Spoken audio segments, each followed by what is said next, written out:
2026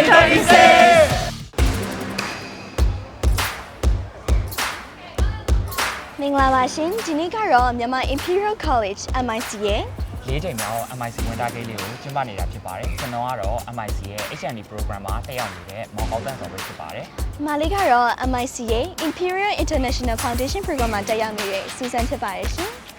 မာလေးတို့အခုဆိုရင်တမ်မရဲဝင်ဖို့ register လေးတောက်လုပ်လိုက်ကြရအောင်နော်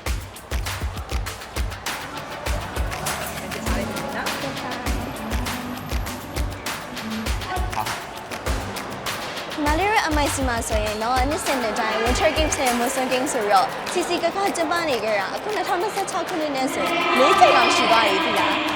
ပြီးတော့ဒီမှာဆိုရင်လည်း MIC ရဲ့အကြောင်းအရာတစ်ခုဖြစ်တဲ့ Imperial School ရဲ့ Imperial Sport Arena မှာ MIC Winter Games ကိုကျင်းပနေရပဲဖြစ်ပါတယ်ဒီမှာဆိုရင်လည်း game စားပေါင်းများစွာပေါင်းပါတယ်ပြီးတော့ badminton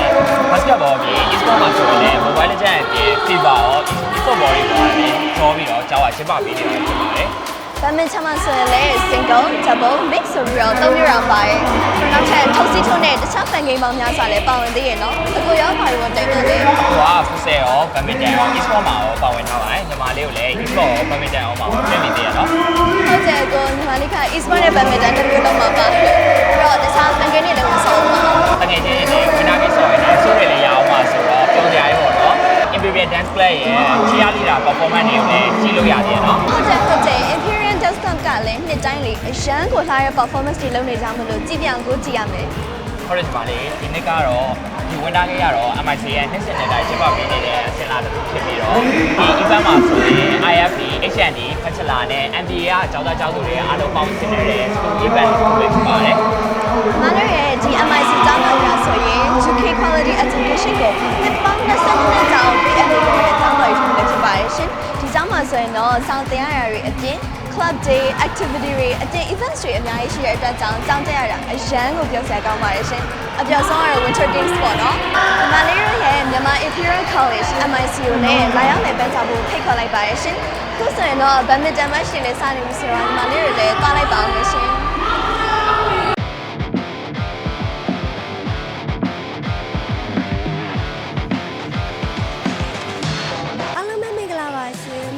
ဒေါက်တာကိုကိုကြီးပါဒီချက်ဖို့ပါမာရောမြန်မာ Imperial College MIC ရဲ့ Founder and Vice Chancellor တူဖြစ်ပါတယ်ဒီနေ့မာရောကတော့မြန်မာ Imperial College ရဲ့၄ချိန်မြောက် MIC Winter Games ကိုရရှိနေရပဲဖြစ်ပါတယ်ဒီနေ့မာရောရဲ့ချီရတဲ့ကျောင်းသားကျောင်းသူလေးတွေကဖုံလေးတွေကကြတယ်ပြီးတော့ cheers leader တွေလုပ်ကြတယ်ပြီးတော့ခကြကြီးချက်တောင်တွေရိုက်တယ်ဘောလုံးတွေကန်တယ် badminton တွေဆော့တယ်ပကြီးတွေဆွဲတယ်အဲ့တော့မာရီရဲ့ MIC Winter Games လေးကို like plan ကြည့်ရှုပါအောင်လို့ပြောချင်ပါတယ်ဒီနေ့မှာဒီလိုဖြစ်မြောက်အောင်ပြုလုပ်ပေးတဲ့ကျောင်းသားကျောင်းသူတွေရော Team MIC အားလုံးကိုကျေးဇူးအများကြီးတင်ပါတယ်မာရီမြန်မာ Imperial College MIC ကတော့အင်္ဂလန်နိုင်ငံ University of Greater Manchester ကနဲ့ပူးပေါင်းပြီးတော့တဲ့ခါကျတော့မြန်မာနိုင်ငံမှာ Diploma Bachelor ပြီးတော့တဲ့ခါကျတော့ MBA PhD နဲ့ DBA program တွေအားလုံးဖွင့်လှစ်သင်ကြားပေးနေပါတယ်မာရီရဲ့ MIC Winter Games ကိုလာရောက်ကြည့်ရှုပါဦးနော်လိုက်ခဲ့ပါဦးဒါကတော့ Winter Games မှာဆော့နေကြတာပါခုတော့ပြန်ပွဲတွေစနေပါပြီဒါကတော့ထုတ်စီတိုးဖြစ်ပါတယ်ရှင်ဒါကတော့မတို့ကျောင်းမှာကျောင်းသားကျောင်းသူတွေကိုထုတ်စီတိုးဒါမြမရိုးရကစားနည်းလေးပေါ့နော်အဲ့ဒါနဲ့ဒါမတို့ဆော့နေကြဖြစ်ပါတယ်ဟာဒါကြတော့ဂုံပိုးတိုင်းဆော့နေကြဖြစ်ပါတယ်ဒါကတော့ဂုံပိုးတိုင်းဆော့နေကြဖြစ်ပါတယ်ကျမကျောင်းကကလေးတာတိတ်မစောကြပါဘူးရှင်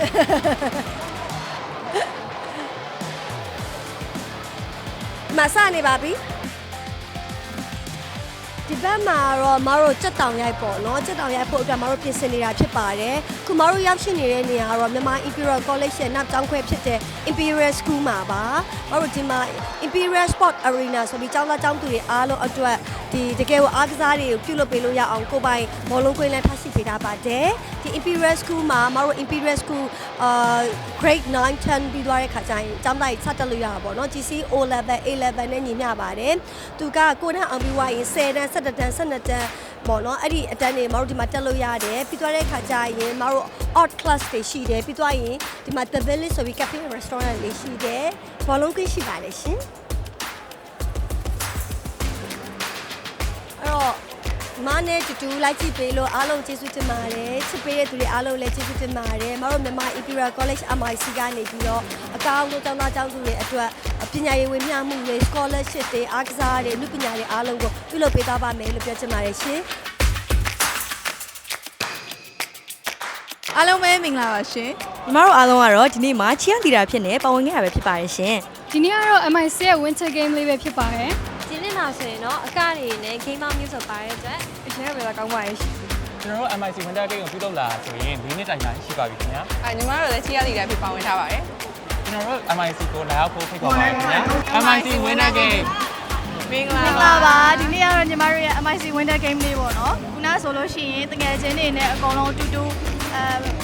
ဖုန်းလေးအိတ်စော့တာတို့အဲ့လိုခြေထောက်ကိုဖုံတာတို့အဲ့လိုမျိုးခိန်းတွေအများကြီးဆော့ခဲ့တယ်ပေါ့နော်ခဏနေကြလို့ရှိရင်လည်း basketball ဆော့မဲ့လူတွေလည်းရှိရယ်ဖူးဆယ်ဆော့မဲ့လူတွေလည်းရှိရယ်ပေါ့နော် game တွေကလည်းအများကြီးကျင်သေးပါတယ်ဒီနေ့ကတော့ချစ်တပါရိုး game ကိုဆော့ခဲ့ပါတယ်ညီမတို့ဒီနေ့ထုတ်စီးဝင်တိုးခဲ့ပေါ့နော်ထုတ်စီးတို့မှာညီမတို့အဖွဲ့က winner ဖြစ်ခဲ့ပါတယ်လို့ MIC winter game 2026MIC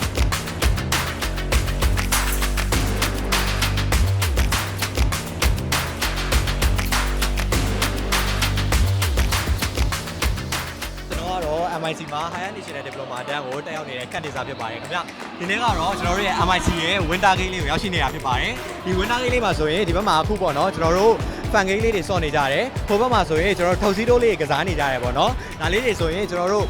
တယောက်ချင်းစီကိုကျွန်တော်လိုက်ပြီး interview ကြည့်ပါမယ်ခင်ဗျအခုကတော့ဒီမှာကျွန်တော်တို့ရဲ့ဘယ်လိုပြောရမလဲယောက်ျားလေးတွေပေါ့နော်ထုတ်စီးတိုးပြိုင်ပွဲလေးကိုကစားနေကြတာဖြစ်ပါတယ်ခင်ဗျကျွန်တော်လည်းပြီးရင်ကစားဖို့ရှိပါတယ်အခုကတော့ကျွန်တော်ရဲ့အသင်းထဲကအကိုကြီးတယောက်ကို interview ကြည့်ရအောင်ဗျကိုကြီးမင်္ဂလာပါကိုကြီးအင်တာဗျူးလို့ရလားဗျဟုတ်ကဲ့ဒီနေ့အခုထုတ်စီးတော့ကစားပါပေါ့နော်ထုတ်စီးတော့ကစားဘယ်လိုခံစားနေရလဲကစားပြီးွားရည်လားအဲ့ဒါလေးဆက်ပြောပေးပါဦးအဲ့ဒါတော့မကစားရသေးဘူးဘယ်လိုခံစားရလဲဆိုတော့ဒီကျောင်းပွဲနဲ့ပတ်သက်ပြီးတော့နည်းနည်းတော့ပြောတာပေါ့နော်အဲ့ဆိုရင်အခုပြီးရင်ဒါလေးကစားဖို့ရှိတယ်အတူတူ fighting let's go ဟုတ်ကဲ့ပါအဲ့ဆိုရင်ကျွန်တော်ရဲ့အခုဒီကိုကြီးကိုပြီးပြီဆိုတော့ကျွန်တော်တို့ main ကလေးထုတ်စီးလို့တဲ့ဟာအမတယောက်ကိုတွားပြီး interview လိုက်အောင်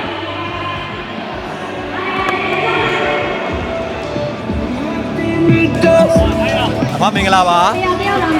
အင်တာလေးပြုလို့ရလားခင်ဗျဟုတ်ကဲ့ပါဟုတ်အမတို့ထုတ်စီတော့ပြီးပါပြီပေါ့နော်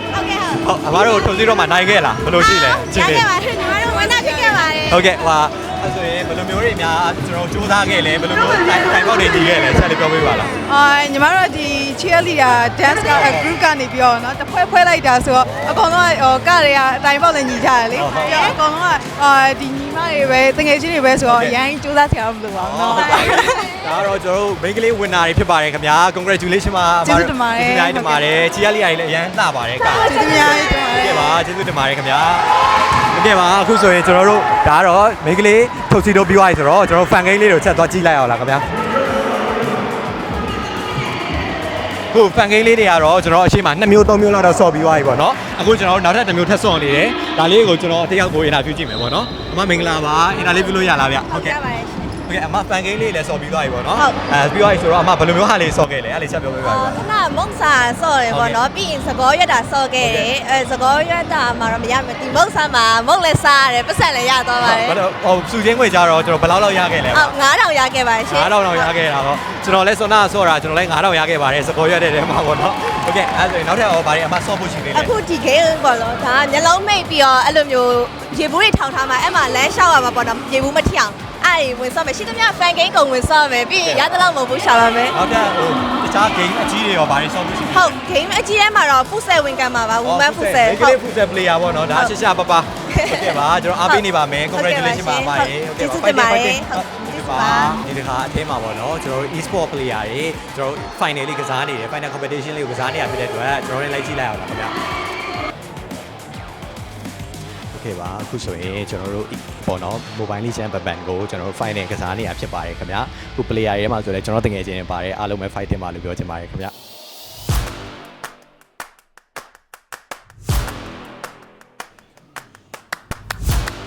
အဲ့တော့ကျွန်တော်တို့ရဲ့ဒါပရိသတ်တွေပေါ့နော် Mobile Legends ကိုစိတ်ဝင်စားကြတဲ့ပရိသတ်တွေဖြစ်ပါတယ်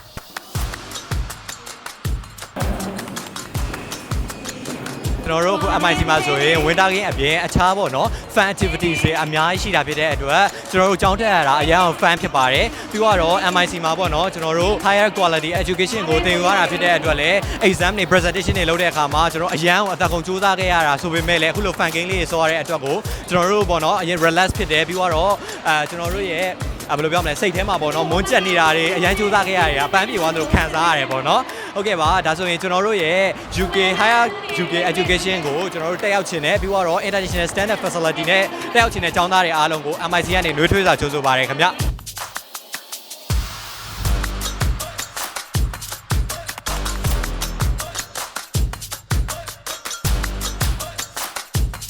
MIC Winter Games 2026 MIC Winter Game 2026